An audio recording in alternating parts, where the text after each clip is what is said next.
Movie देखी थी और लास्ट मूवी मेरी 12th फेल ही थी जो मैंने देखी थी, और वो मैंने अपने इंटरव्यू से 1-2 दिन पहले भी देखी थी कि यूपीएससी में कुछ भी आ सकता है। बस ये कुछ भी को लिमिट करना, उसको कंसाइज वे में समझना, वो हमें पीवाईक्यू से मिलता है एट द एंड, ताकि मैं अपने सारे इमोशंस को निकाल सकूं और उसके अंदर अपने बेटरमेंट के लिए और ज़्यादा लिख सकूं, ताकि मैं और बेटर। बहुत बोला है रिलेटिव्स ने, मैंने रिलेटिव से पहले स्टार्टिंग में छुपाया बहुत। जैसे आपने 2 बार आपका नहीं हुआ, हाँ जी, उस टाइम पे क्या रिएक्शन था उन लोगों का और अभी क्या है? उस टाइम पे रिएक्शन यही था कि हमने बोला था नहीं होगा, बट अब रिएक्शन ये है कि हमें पता था इसका होगा।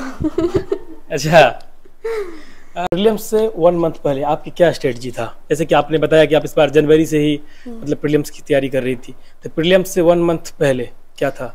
प्रीलिम्स से 1 मंथ पहले मेरे फोकस था कि मैं रिवीजन करूं बार बार मेन सब्जेक्ट्स की, और मैंने मॉक टेस्ट दिए थे थोड़े बहुत, और मैंने पीवाईक्यू को भी नहीं छोड़ा था। पीवाईक्यू मैंने बहुत सॉल्व किए, देखा कौन कौन से कहाँ से पूछता है, क्या इंपॉर्टेंट टॉपिक्स है, और फिर मैं एथिक्स प्लस क्लास ज्वाइन की थी फोरम IAS की, तो उसमें उन्होंने मेरे को बहुत हेल्प किया केस स्टडी में, बिकॉज मेरा theory section A section B होता है GS4 में, सेक्शन A ऑलरेडी मेरा था कंप्लीटेड, मेरे को सेक्शन B में प्रॉब्लम था केस स्टडी, तो वो एथिक्स प्लस क्लासेस जो थी फोरम IAS की, उसमें मैंने कवर अप कर लिया था और बहुत सारे आंसर राइटिंग किया। बहुत मेहनत करता है, अगर कोई इंटरव्यू तक पहुंच रहा है तो वो बहुत मेहनत करके पहुंच रहा है। प्रीलिम्स में भी मतलब हाँ, प्रीलिम्स में भी बहुत मेहनत है, सब में मेहनत करते हैं, बट आपके पास वो गाइडेंस नहीं होता, वो सपोर्ट नहीं होता आपकी फैमिली का, आपके फ्रेंड्स का, जिसकी वजह से शायद आप थोड़ा पीछे रह जाते हो। ओके, जब आपका इंटरव्यू था मैम, तो उसमें क्या सब क्वेश्चन पूछा गया था? मेरा इंटरव्यू बोर्ड तो संजय वर्मा सर का बोर्ड था, उन्होंने मोस्टली मेरे से पूछा था, ओपिनियन बेस्ड मेरे क्वेश्चंस थे, इकोनॉमी से पूछा था, और 1-2 क्वेश्चन मेरे ऑप्शनल से पूछे थे, कॉमर्स से। जी, वेलकम टू 9 अल्टीमेट। उम्मीद है कि आप सब लोग अच्छे होंगे। जैसा कि आप सब लोगों को पता है कि यूपीएससी का रिजल्ट आ चुका है और लगातार मैं टॉपर्स कवर कर रहा हूं, तो अभी हमारे साथ अरीफा खान मैम है।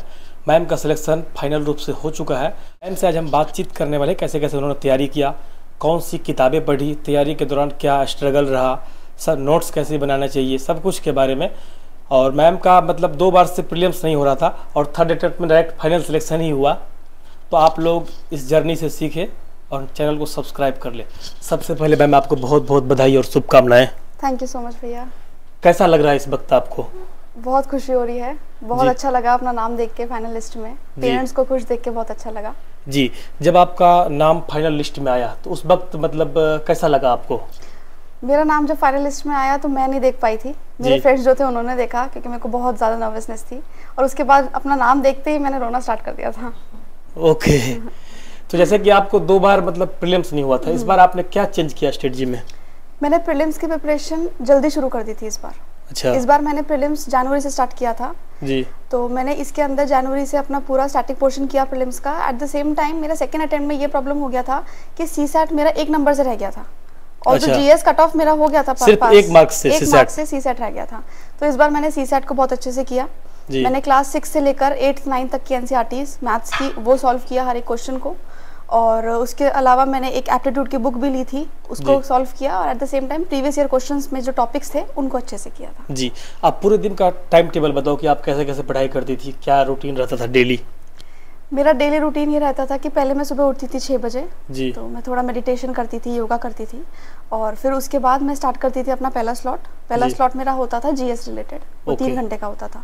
उसके बाद फिर मैं थोड़ा ब्रेक लेके अपना ब्रेकफास्ट करके उसके बाद फिर मैं एक और स्लॉट लेती थी 3 आवर्स का। उसके अंदर मैं या तो GS कंटिन्यू करती थी या फिर कभी ऑप्शनल करना होता था तो ऑप्शनल करती थी जी।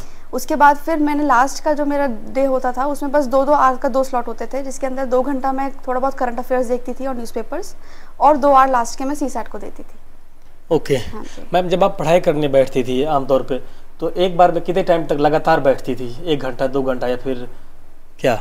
स्टार्टिंग में तो 1 घंटा मुश्किल था मेरे लिए, 1 घंटा भी, बट बाद में जैसे प्रीलिम्स नज़दीक आता रहा तो उस टाइम एक साथ में 2.5 आवर्स तक बैठ जाती थी जी एक बारी में। उसके बाद ब्रेक लेके फिर स्टार्ट करती थी। ब्रेक पे मतलब क्या रील्स वगैरह देखती थी या क्या, कैसे? ब्रेक में मैं थोड़ा नीचे आती थी, थोड़ा नैप लेती थी छोटा सा, और या फिर अपने पेरेंट्स से बात करती थी, अपनी सिस्टर से बात करती थी, तो मोटिवेट होती थी, फिर ऊपर जाती थी। लाइब्रेरी वगैरह आपने ज्वाइन किया था या नहीं? मैंने पहले 2 अटेम्प्ट में लाइब्रेरी ज्वाइन नहीं किया था, मैंने घर से ही स्टडी किया था, बट 3rd अटेम्प्ट में मेरे को लगा थोड़ा एक्सपोजर चाहिए, बाहर जाके देखना चाहिए मेरे को क्या मेरी गलतियां हैं, तो मैंने 3rd अटेम्प्ट में अपना लाइब्रेरी ज्वाइन किया था इस बारे में। प्रीलिम्स से 1 मंथ पहले आपकी क्या स्ट्रेटजी था? जैसे कि आपने बताया कि आप इस बार जनवरी से ही मतलब प्रीलिम्स की तैयारी कर रही थी, तो प्रीलिम्स से 1 मंथ पहले क्या था? प्रीलिम से 1 मंथ पहले मेरे फोकस था कि मैं रिवीजन करूं बार बार मेन सब्जेक्ट्स की, और मैंने मॉक टेस्ट दिए थे थोड़े बहुत, और मैंने पीवाईक्यू को भी नहीं छोड़ा था जी। पीवाईक्यू मैंने बहुत सॉल्व किए, देखा कौन कौन से कहाँ से पूछता है, क्या इंपॉर्टेंट टॉपिक्स है, और फिर रिवीजन करती थी मैं। ओके मैम, पीवाईक्यू से याद आया कि आप मतलब यूपीएससी के एग्जाम में पीवाईक्यू का मतलब क्या रहता है, कुछ फायदा होता है या फिर ऐसे ही प्रीवियस ईयर क्वेश्चन का? देखिए, ये बोलते हैं कि यूपीएससी में कुछ भी आ सकता है जी। बस ये कुछ भी को लिमिट करना, उसको कंसाइज वे में समझना, वो हमें पीवाईक्यू से मिलता है। तो पीवाईक्यू से भी पता चलता है कि कहाँ पे आप कौन सा सब्जेक्ट को ज़्यादा फोकस करना है और कौन से सब्जेक्ट में किस टॉपिक पे ज़्यादा फोकस करना है। तो पीवाईक्यू से ये मेरे को बहुत सीखने को मिला, और ये भी सीखने को मिला कि यूपीएससी किस हद तक पूछती है क्वेश्चंस, क्या वो फैक्ट ज़्यादा पूछती है या एनालिसिस ज़्यादा पूछती है। तो ये सब चीज़ें हमें वहीं से पता चलती है पीवाईक्यू से जी। तो उसको सॉल्व करना बहुत इंपॉर्टेंट है। न्यूज़पेपर वगैरह आप मतलब कौन सा पढ़ी थी, या न्यूज़पेपर डेली पढ़ना चाहिए या फिर नहीं? न्यूज़पेपर मैंने पढ़ा था द हिंदू, पूरे टाइम मैंने द हिंदू पढ़ा था। बीच में जब मेरा मेंस था तो उसमें मैंने थोड़ा इंडियन एक्सप्रेस के एडिटोरियल्स भी पढ़ना स्टार्ट किया था जी। और फिर जब मेरा इंटरव्यू का टाइम था तो मैंने द हिंदू पढ़ा था, इंडियन एक्सप्रेस के एडिटोरियल्स पढ़े थे, और मेरा क्योंकि ऑप्शनल कॉमर्स था तो मैंने बिजनेस स्टैंडर्ड्स और इकोनॉमिक टाइम्स भी पढ़ा था जी। हाँ जी मैम, जैसे कि हॉबीज वगैरह का अपने बताओ कि जब आप खाली टाइम में मन नहीं लगता तो उस टाइम पे आप क्या करती थी? उस टाइम पे मैं मेडिटेट करती थी जी। या फिर मैं अपने राइटिंग करती, डायरी राइटिंग जी एट द एंड, ताकि मैं अपने सारे इमोशंस को निकाल सकूं और उसके अंदर अपने बेटरमेंट के लिए और ज़्यादा लिख सकूं, ताकि मैं और बेटर करूं नेक्स्ट टाइम जी। तो ये होता। किस टाइप का आप मतलब क्या लिखती थी? मैं अपना पूरा डे, अगर सपोज मेरे को कोई प्रॉब्लम होती थी, कोई चैलेंज मैं फेस करती थी, तो मैं वो जो मैं सोचती थी उस टाइम पे मैं वो सब लिख देती थी डायरी में जी। और लिखने के बाद मेरे को बहुत रिलैक्स और रिलीफ फील होता था, और फिर मेरे को वहाँ से हिम्मत मिलती थी कि नहीं, अगले दिन इससे बेटर करना है जी। तो आप जैसे कि डेली लिखती थी, कितना टाइम लगता था उसमें? 10 मिनट, 10 से 15 मिनट। तो उसे खुद पढ़ती थी या किसी को मतलब किसी और को भी दिखाती थी कि देखो मैंने ये लिखा? नहीं, वो मेरी पर्सनल थी। अच्छा, वो मेरा पर्सनल था और मैं उसको अपने आप लिखती थी और अपने बैग में रख देती थी। फिर जब मन होता था फिर दोबारा लिखती थी, फिर बैग में रखती थी जी। मॉक टेस्ट का मैम क्या योगदान है इस एग्जाम में? आपने कितना मॉक टेस्ट लगाया था?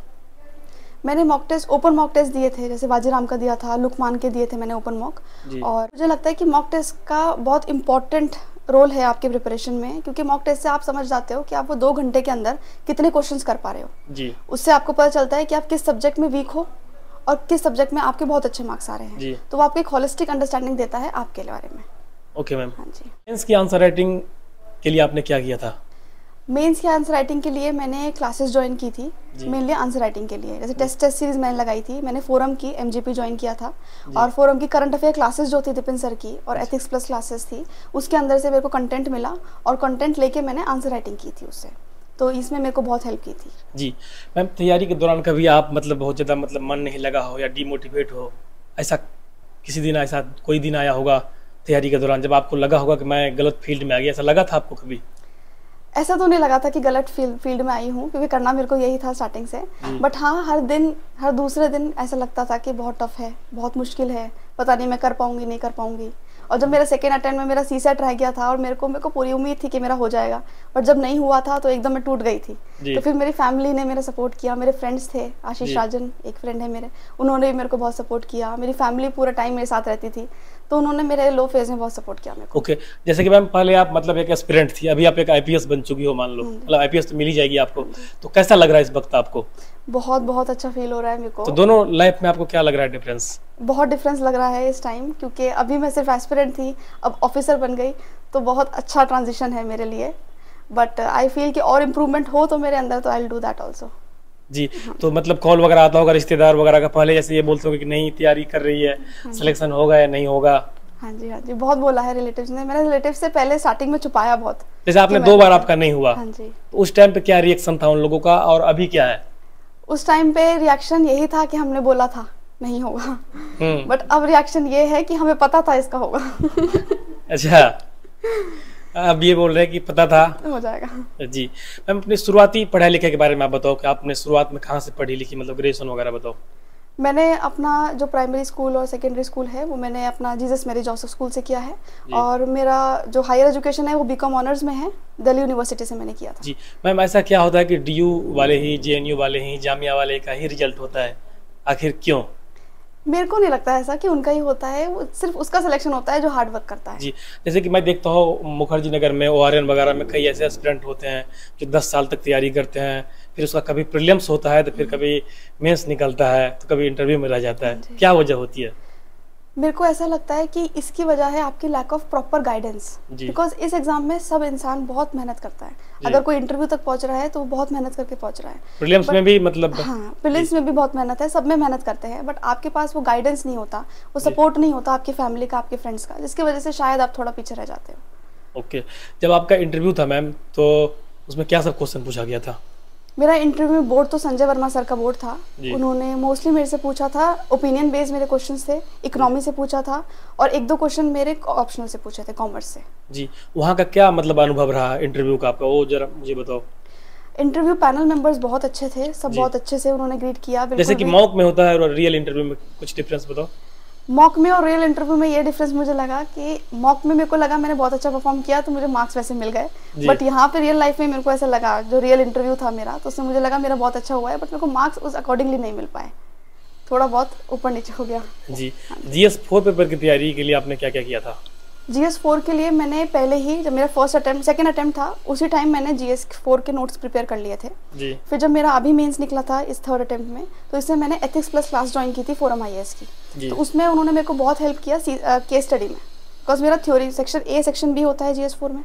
सेक्शन A ऑलरेडी मेरा था कंप्लीटेड, बिकॉज सेक्शन B में प्रॉब्लम था केस स्टडी, तो वो एथिक्स प्लस क्लासेस जो थी फोरम IAS की, उसमें मैंने कवर अप कर लिया था और बहुत सारे आंसर राइटिंग किया।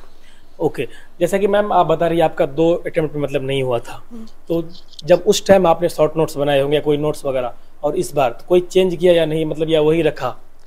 नोट्स में मैंने ऐसे ज़्यादा चेंज नहीं किया, वही सेम नोट्स थे, बट उसके अंदर एडअप करती गई। जैसे टेस्ट दिया मैंने, कोई टेस्ट में मुझे कोई पर्टिकुलर क्वेश्चन लगा इंपॉर्टेंट है, तो मैंने अपने नोट्स खोले, वही टॉपिक निकाला और उसमें वही ऐड ऑन कर दिया।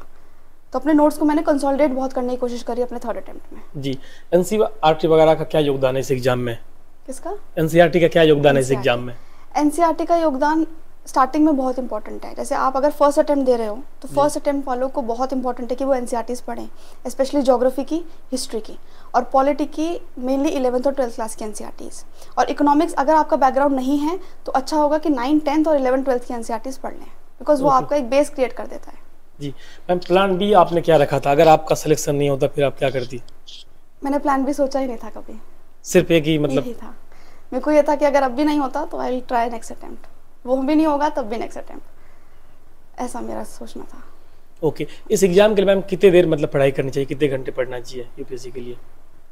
इसके प्रिपरेशन में ना घंटों का हिसाब नहीं होता, इस जस्ट कितना क्वालिटी आप दे रहे हो, कितना क्वालिटी आप ले रहे हो, टाइम अपना, आपका टाइम कितना, आपने कितना टाइम डेडिकेट किया, एट द सेम टाइम कितना आउटपुट निकला, वो मैटर करता है। अगर आप 3 घंटे भी बहुत डेडिकेटेडली पढ़ोगे वो भी इनफ हो जाएगा, बट अगर आप 9 घंटे पढ़ रहे हो और आपको कुछ समझ नहीं रहा है, वो उसका फ़ायदा नहीं है। तो पढ़ो थोड़ा थोड़ा, बट अच्छे से पढ़ो, पूरा कंसंट्रेशन के साथ। जी, आप मतलब जैसे कि अभी IPS बनी हो, इससे पहले आपके फैमिली में कोई रहा हो या आप पहली हो? हाँ, मैं पहली हूँ अपनी पूरी फैमिली में, कोई भी नहीं है हमारे यहाँ पे। तो इस एग्जाम के लिए मैम आपको मोटिवेशन कहाँ से मिला, कब आपको लगा कि आपको इसकी तैयारी करना चाहिए? मेरे को इसका मोटिवेशन मेरे ग्रेजुएशन से ही मिल गया था, क्योंकि मेरे को उस ग्रेजुएशन के टाइम पे मेरे को ये पूछा जाता था, सब लोग पूछते थे आप क्या करोगे क्या करोगे, तो उस टाइम पे मेरे को नहीं पता था कि मैं क्या करूँगी। फिर मैंने थोड़ा रिसर्च किया तो मैंने देखा कि इंडियन एडमिनिस्ट्रेटिव सर्विस में ऐसा ऐसा होता है, तो फिर मैंने उसको परस्यू करने की कोशिश करी। फिर उसके बाद मेरे पापा, मेरी मम्मी, मेरी बहनें और भाइयों ने भी मेरे को बहुत सपोर्ट किया कि नहीं तुम करो, कर सकते हो, बट हमने स्टार्टिंग में किसी को नहीं बताया था कि मैं ये प्रिपेयर कर रही हूँ। जी, जैसे कि मैम मॉक टेस्ट होता है, पूरा सिलेबस पढ़ने के बाद लगाना चाहिए आंसर राइटिंग वगैरह, या 1-2 टॉपिक खत्म हुआ उसके बाद शुरुआत कर दी? हाँ, ये होना चाहिए कि मैंने अपने 3 अटेम्प्ट में किया कि मैंने एक एक टॉपिक कंप्लीट किया, एक सबजेक्ट। जैसे मान लो पॉलिटी आपने कंप्लीट कर लिया, हाँ जी, इसके बाद पॉलिटी का प्रीवियस ईयर क्वेश्चन, हाँ जी, आंसर राइटिंग वगैरह कर लिया? नहीं, आंसर राइटिंग मैंने प्रीलिम्स के टाइम पे नहीं की। जब आपका प्रीलिम्स क्लियर हो गया तब जाके आपने मैंने आंसर राइटिंग स्टार्ट कर दी थी। प्रीलिम्स से पहले मैंने फुल फ्लेज आंसर राइटिंग नहीं की, बट यस मैं दिन में जैसे 2-3 क्वेश्चंस रोज लिखती थी। ओके, ये होता था प्रीलिम्स से पहले मेरा। और प्रीलिम्स से पहले मैंने ऑप्शनल का पेपर 2 रेडी कर दिया था। उसके पेपर 2 की मैंने टेस्ट सीरीज लगा ली थी। जी, ऑप्शनल पे मैंने ज़्यादा फोकस किया था प्रीलिम्स से पहले। और प्रीलिम्स के टाइम पे मैंने मॉक टेस्ट दिए, पहले सेक्शनल दिया, जैसे पॉलिटी कंप्लीट किया तो पॉलिटी के सेक्शंस लगाए, उसके अंदर से मटेरियल निकाल के अपने पॉलिटी के नोट्स में डाल दिया। ओके, उसको कंसोलिडेट करके रख दिया। ऐसे ही हर एक सब्जेक्ट को मैंने किया और लास्ट में इन सबकी रिवीजन के साथ साथ फुल लेंथ मॉक देना शुरू कर दिया था। जी, जैसे कि मैम आप बताइए कि आप डायरी राइटिंग वगैरह करती थी, आप कोई मूवी वगैरह देखती होगी या फिर क्रिकेट वगैरह? क्या मैंने मूवी देखी थी और लास्ट मूवी मेरी 12th फेल ही थी जो मैंने देखी थी, और वो मैंने अपने इंटरव्यू से 1-2 दिन पहले भी देखी थी। जी जी। हाँ। तो कैसा लगा था वो मूवी आपको देख के? वो मूवी बहुत अच्छी लगी मेरे को, और मतलब मुझे लगा कि ऐसी मूवीज़ बननी चाहिए ताकि लोगों को पता चले कि अगर इंसान का नहीं हो रहा है 2-3 अटेम्प्ट में तो उसकी गलती नहीं है, वो मेहनत पूरी करता है अपनी, बस उसको वो गाइडेंस नहीं मिल पाता, वो सपोर्ट नहीं मिल पाता। ओके मैम, थैंक यू, आपने टाइम दिया। Thank you so much.